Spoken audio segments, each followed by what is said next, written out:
തദ്ദേശ തെരഞ്ഞെടുപ്പിൽ കേരളം കണ്ടുശീലിച്ചത് LDFന്റെ മുന്നേറ്റമാണ്. പക്ഷേ ഇത്തവണ ചരിത്രം ഇടതുപക്ഷത്തിനൊപ്പം നിന്നില്ല.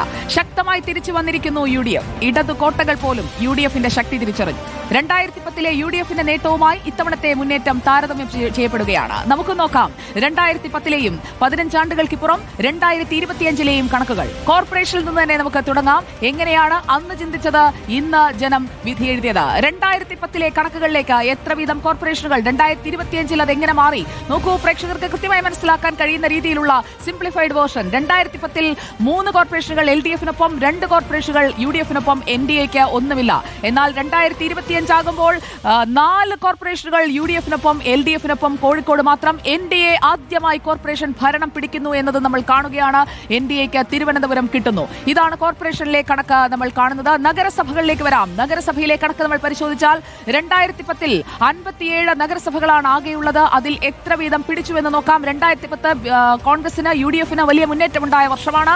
2010ൽ 40 നഗരസഭകളിൽ മുന്നേറ്റമുണ്ടാക്കിയ UDF 2025 ആകുമ്പോഴേക്കും നോക്കൂ, 86 നഗരസഭകളിൽ 54ലേക്ക് ഉയരുകയാണ്. അത് നഗരസഭകളുടെ എണ്ണം കൂടിയിരിക്കുന്നു. അതുകൂടി നമ്മൾ കണക്കിലെടുക്കണം. LDFന് 2010ൽ 17, 2025ൽ 28. 2010ൽ ചിത്രത്തിലേ ഉണ്ടായിരുന്നില്ല NDA. ഇന്നത് 2 നഗരസഭകളായി ഉയരുകയാണ് 2025ൽ. ഇതാണ് നഗരസഭകളുടെ ചിത്രം. ഇനി 14 ജില്ലാ പഞ്ചായത്തുകൾ എങ്ങനെയാണ് ചിന്തിക്കുന്നതെന്ന് നമുക്ക് നോക്കാം. 2010ൽ എങ്ങനെയായിരുന്നു ജില്ലാ പഞ്ചായത്തുകളിലെ പൊസിഷൻ? അത്രയും പിടിക്കാൻ ഇക്കുറി കഴിഞ്ഞോ? നോക്കൂ, ഇല്ല എന്നാണ് ഉത്തരം. 2010ൽ UDFന് 8 ജില്ലാ പഞ്ചായത്തുകൾ, LDFന് 6 ജില്ലാ പഞ്ചായത്തുകൾ എന്നിങ്ങനെയായിരുന്നു പൊസിഷനെങ്കിൽ 2025ൽ അത് സമാസമമാവുകയാണ്. 7 എന്ന രീതിയിൽ നിൽക്കുന്നു. ഒരു ജില്ലാ പഞ്ചായത്തിന്റെ കുറവ് UDFന് സംഭവിക്കുകയാണ് 2025 ആകുമ്പോൾ. ഇനി ബ്ലോക്ക് പഞ്ചായത്തുകളിലെ നില കൂടി നമുക്ക് പരിശോധിക്കാം. 2010ൽ 152 ബ്ലോക്ക് പഞ്ചായത്തുകളാണ് ഉണ്ടായിരുന്നത്. ബ്ലോക്ക് പഞ്ചായത്തുകളുടെ എണ്ണത്തിൽ ഇക്കുറിയും 2025ലും മാറ്റമൊന്നും വന്നിട്ടില്ല. 2010ലെ കണക്കിലേക്ക് വന്നാൽ LDFന് 60ഉം UDFന് 92ഉമായിരുന്നു ഉണ്ടായിരുന്നതെങ്കിൽ 2025 ആകുമ്പോൾ ബ്ലോക്ക് പഞ്ചായത്തുകളിൽ അത്രയും നേടാൻ സാധിക്കുന്നില്ല.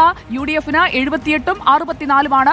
2010ലേതുപോലെ തന്നെയാണ് ബ്ലോക്ക് പഞ്ചായത്തുകളുടെ സാരഥ്യത്തിൽ NDAയുടെ അവസ്ഥ 0-ആണ്. ബ്ലോക്ക് പഞ്ചായത്തുകളുടെ ഭരണം പിടിക്കാൻ NDAക്ക് 2025ലും സാധിച്ചിട്ടില്ല എന്നതാണ്. ഇനി നമുക്ക് ഗ്രാമപഞ്ചായത്തുകളിലേക്ക് വരാം. അതാണല്ലോ ഏറ്റവും കൂടുതൽ ജനങ്ങളുമായി നേരിട്ട് ബന്ധപ്പെട്ട് കിടക്കുന്ന, എന്താണ് ജനങ്ങളുടെ പൾസ് എന്ന് മനസ്സിലാക്കി തരുന്ന കണക്ക്. 2010ലെയും 2025ലെയും ഗ്രാമപഞ്ചായത്തുകളുടെ ടാലി നോക്കിയാൽ 2010ൽ 978 ഗ്രാമപഞ്ചായത്തുകൾ ഉണ്ടായിരുന്നത് 941 കുറഞ്ഞിട്ടുണ്ട്. അതുകൂടി പ്രേക്ഷകർ കണക്കിലെടുക്കണം.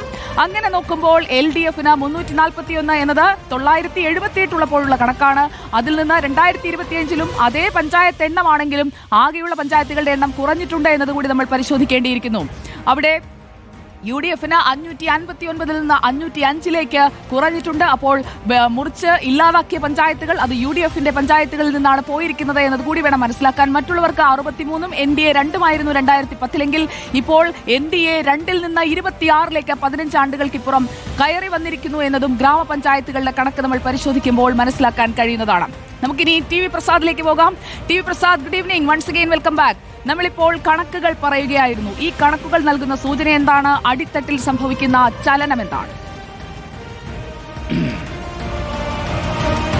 സുജയ, വലിയ മാറ്റം സംസ്ഥാനത്ത് സംഭവിക്കുന്നു എന്നതിന്റെ ചൂണ്ടുപലകയായിട്ടാണ് ഇതിനെ കോൺഗ്രസ് അതുപോലെ BJP നേതൃത്വം കാണുന്നത്. പക്ഷേ അത് അങ്ങനെയല്ല. LDFന്റെ അടിത്തറ ഇളകിയിട്ടില്ല എന്ന് വിശദീകരിക്കാനാണ് CPIM ശ്രമിക്കുന്നത്. അടിസ്ഥാനപരമായുള്ള വോട്ടുകളിൽ കാര്യമായ ബുദ്ധിമുട്ട് CPIMനോ LDFനോ ഉണ്ടായിട്ടില്ല എന്ന് വിശദീകരിക്കാനാണ് അല്പസമയം മുമ്പ് നടത്തിയ വാർത്താ സമ്മേളനത്തിൽ ഭൂരിപക്ഷ സമയവും CPIM സംസ്ഥാന സെക്രട്ടറി MV ഗോവിന്ദൻ ഉപയോഗിച്ചതെങ്കിൽ പ്രതിപക്ഷ നേതാവിന്റെയും KPCC പ്രസിഡന്റിന്റെയും വാക്കുകളിൽ വലിയ ആത്മവിശ്വാസമുണ്ട് എന്നുള്ളതാണ്. സുജയ, നമ്മൾ നേരത്തെ എല്ലാം പറയുന്നത് നിയമസഭാ തെരഞ്ഞെടുപ്പിലെ റിസൾട്ട് എന്തായാലും അത് പലപ്പോഴും LDFന് വലിയ മുന്നേറ്റം തദ്ദേശ തെരഞ്ഞെടുപ്പിൽ കൊടുക്കാറുണ്ട് എന്നുള്ളതാണെങ്കിൽ ഇത്തവണ സ്ഥിതി മാറിയിരിക്കുന്നു എന്നതാണ്. 2026 ഏപ്രിൽ മാസം നടക്കാനിരിക്കുന്ന നിയമസഭാ തെരഞ്ഞെടുപ്പിന്റെ തൊട്ട് മുമ്പ് നടന്ന 2025 ഡിസംബറിൽ നടന്ന തെരഞ്ഞെടുപ്പിന്റെ തദ്ദേശ തെരഞ്ഞെടുപ്പിന്റെ ഫലം അത് UDFന് വലിയ ആശ്വാസം പകരുന്നതാണ്. ഒപ്പം സംസ്ഥാനത്ത് BJP വളർച്ച തുടങ്ങിയിട്ടുണ്ട് എന്ന സൂചനയിലേക്കും കാര്യങ്ങൾ പോകുന്നു. മാത്രമല്ല, കേരളത്തിലെ ഏറ്റവും സ്റ്റാർ പോരാട്ടം നടന്ന തിരുവനന്തപുരം കോർപ്പറേഷൻ അത് താമര വിരിഞ്ഞു എന്നുള്ളതാണ് അതിൽ ഏറ്റവും പ്രധാനപ്പെട്ട കാര്യം. അതായത് നമ്മളിപ്പോൾ നിൽക്കുന്ന ഈ തിരുവനന്തപുരം നഗരം എന്നുള്ളത് അത് BJPയുടെ കയ്യിലായി കഴിഞ്ഞു എന്നതാണ്. LDFനെ അട്ടിമറിച്ചുകൊണ്ടാണ് BJP വിജയം നേടിയത്. ഇതിന്റെ എല്ലാം പ്രധാനപ്പെട്ട കാരണങ്ങളിൽ ഒന്ന് BJP നടത്തിയ കഠിനമായ പ്രയത്നമാണ്. നമുക്ക് നേരത്തെ അറിയാവുന്നതുപോലെ VV രാജേഷിന്റെ എല്ലാം നേതൃത്വത്തിൽ നഗരസഭയിലേക്ക് നടത്തിയ മാർച്ച് നമ്മുടെ എല്ലാം മുന്നിലുണ്ട്.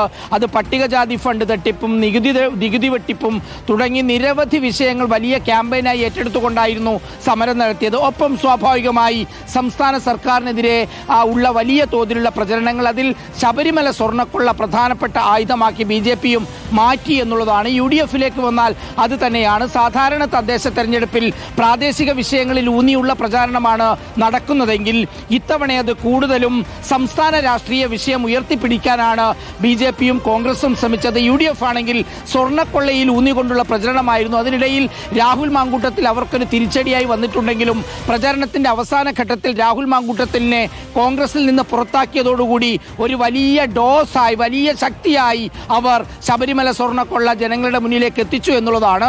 എന്തായാലും LDFന്റെ അടിത്തറയിൽ വലിയ ഒരു ചോർച്ച ഉണ്ടായിട്ടുണ്ട്. അതുകൊണ്ട് തന്നെയാണ് അവസാനം വിശദീകരിച്ച ഗ്രാമപഞ്ചായത്തുകളുടെ എണ്ണത്തിൽ വലിയ കുറവിലേക്ക് പോയത്.